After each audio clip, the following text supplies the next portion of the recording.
A fox, browsing in the dead beech leaves for the trail of a rabbit, stops still, raises its head, ears perked, paw raised, before turning and fleeing. The owls halt their nighttime chorus, lifting as silent pale ghosts from the branches to find another patch of woodland. A small herd of deer scatters more noisily, crashing through the undergrowth in its haste to get away. Something is moving through the trees now, disturbing the normal nighttime harmony.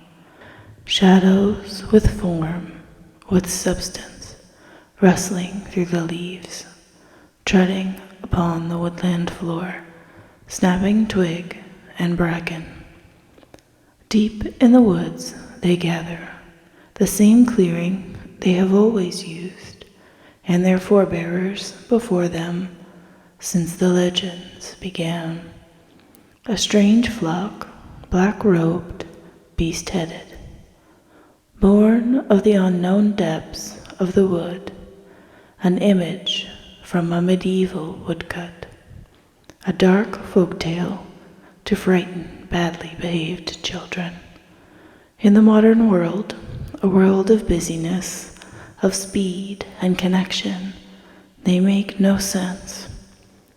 But here, among the trees, hidden from moonlight and starlight, it is as if the modern world is the fairy tale, other and strange.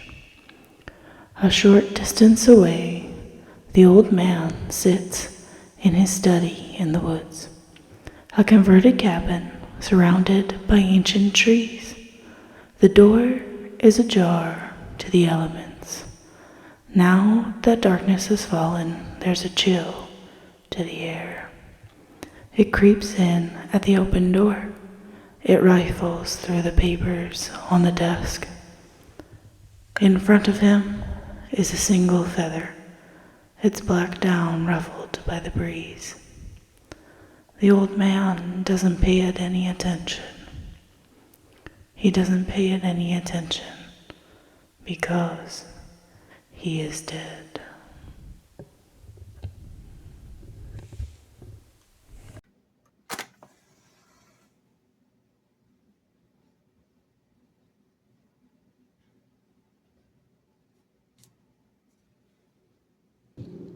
Hello, and welcome to my desk for the first book review of 2025. And that book was The Midnight Feast by Lucy Foley. I hope you enjoyed the intro reading, bringing those back. Little snippets from the stories.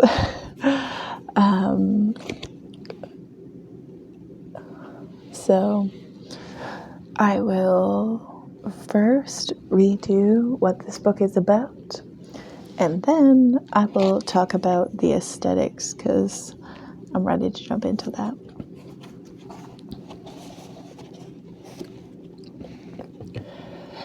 It's the opening night of The Manor, and no expense, small or large, has been spared. The infinity pool sparkles. Crystal pouches for guests' healing have been placed in the seaside cottages and woodland hutches. The Manor Mule cocktail, grapefruit, ginger, vodka, and a dash of CBD oil, is being poured with a heavy hand. Everyone is wearing linen. And yet, just outside the manor's immaculately kept grounds, an ancient forest bristles with secrets. The local community resents what they see as the manor's intrusion into the local woods and attempts to privatize the beach, and small skirmishes have erupted on the edges of the property between locals and the staff. And the whispers keep coming about an old piece of pagan folklore. It must be folklore. The night birds, an avenging force that can be called upon to make right wrongs that elude the law.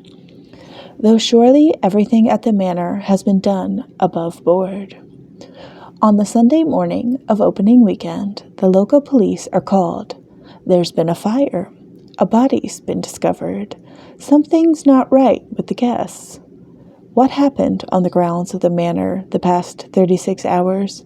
And who, or what, is the cause? Everyone has an agenda. Everyone has a past. But not everyone will survive the midnight feast.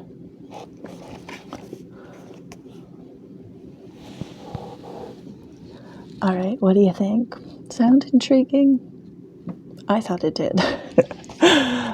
This book was gifted to me at Christmas, and I very happily received it. I was excited to read it, and I chose it as my first book of 2025 because I had it already. The aesthetics of this book, this bright neon green title on the black matte background is so striking.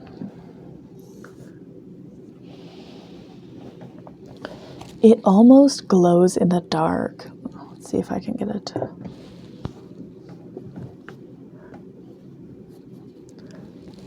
it doesn't glow in the dark, but it almost does. It's that bright. The writing is gloss embossed, but the book itself is a soft matte to the touch. The warm orange glow of the lanterns in the trees with just barely visible tree branches really gives you a good setting for the title of the book and for the story. So this is a case where you're not let down by the graphics of the book jacket in relation to the story. So that's good to know. It's not deception. It's not a misdirection. It is accurate. And it's very striking visually to me. If I saw this book on a shelf or in an advertisement, I would immediately be drawn to it. And it accurately reflects location elements and plot elements of the story. So that's good to know. I think it's weird to be back doing just regular book reviews. It's a good book. I did like it as my first read of 2025. It was an easy to get through, interesting story. Just want to see if anything on the back here. So it just says, "Welcome to the opening night of the Manor, a luxury resort built on top of old secrets in an ancient forest. The founder, the husband, the mystery guest, the kitchen help. Everyone has an agenda, everyone has a past, but not everyone will survive the midnight feast." So, to dip into my notes, before I actually dip into them, this book is a story told from multiple points of view on a changing timeline. So the founder, the husband, the mystery guest, the kitchen help, these are all people, like characters in the story whose point of view we see the story being told from. So if you're not someone who likes stories that are kind of told in the first person like that from multiple points of view, and this does seem to be, I have read one other book by this author, a book called The Hunting Party, and it was structured in the same way. So it seems like this is just how she writes. If that's not something you like, if you find it hard to follow, then I'm guessing this wouldn't be a book for you. But I do think that it was done well, and that at the beginning, it's a little bit,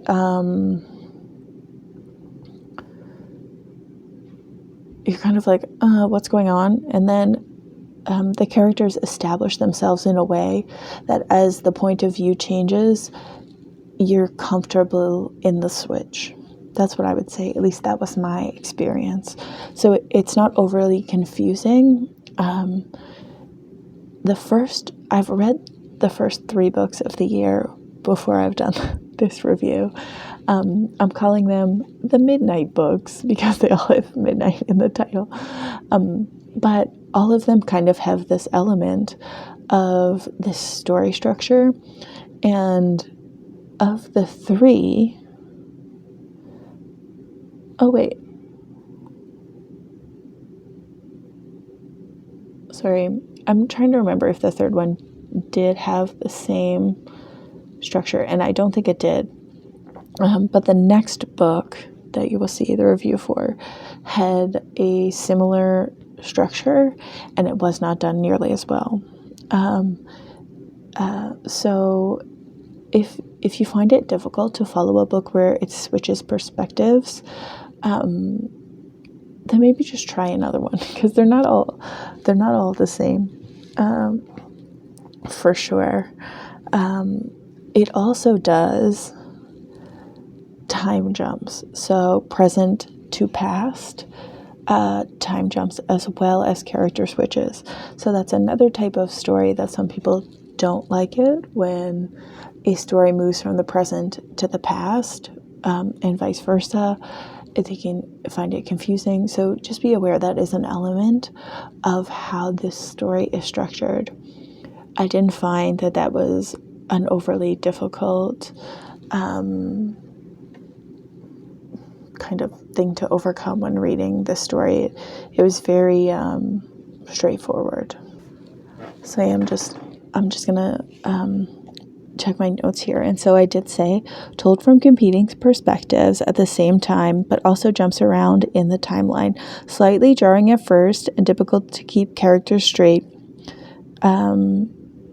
But the time jumps are a bit jarring in combination with the character's perspective switches. So in retrospect, because I write my notes as I'm reading the book, at the beginning of the book, I did obviously find it jarring. But as the book progressed and the characters established themselves, I found that to be less of an issue. It was a fun use of local legends that set an undercurrent of unease. So we all know kind of urban legend stories, and there is a background element of this story that it's sitting on is this legend of the Nightbirds, as described in the book jacket synopsis, and it kind of puts you on edge a little bit. You're like, interesting. So it's a slow build. It stalls and seems predictable, but it ended up surprising me. So I'd say about halfway through this book, I was really worried it was going to be disappointing. But it ended up surprising me, and it wasn't... I was making predictions as I was reading, and the story kept pivoting away from where I thought I was going. So, yeah, that was really nice. So it just goes to show that sometimes books that have a slow beginning, don't give up on them right away. Give them a fair shot, because sometimes in the end, they surprise you. And that was my experience with this book. Okay, so what I had for like key themes and just like tag words, I haven't figured out what to call them yet for this book. I have unintended consequences, chasing popularity, city versus country, posh versus lower class, corruption, revenge, and justice. Interesting, but lacked suspense and tension. Solid, will keep. So I do think that while overall I ended up liking the book, because it was a slow build, and I wouldn't consider this, I think it would be classed technically as maybe like a mystery thriller, but it didn't have that like tense buildup of what's going to happen next. So it was lacking that. And I'm not really sure if I expected to be that high stakes. I just expected the stakes to be higher than they were. But I think the kind of unpredictability of how the back half of the book unfolded made up for the lack of the high stakesness. So it's kind of about what you expect versus what you get. Don't always match up, and that's okay because sometimes it's good anyways. So it's definitely a book I'm going to keep on my shelf, and I would tell other people to read it. I would recommend it, obviously with the caveats that I've presented. So the switching first person narrative, the present past time jumps, the slow build are all things that you should know going into this, because if you don't, then you might give up early before the characters are really established, before you get comfortable in how the author is changing perspectives and changing timelines, and kind of the pace at which the story unfolds. So yeah, that's all I have to say about this one. Pretty good book. Would recommend it. I hope this gave you some information about if you've seen this book around or you've heard of it. It's pretty new. I think it was just published last year.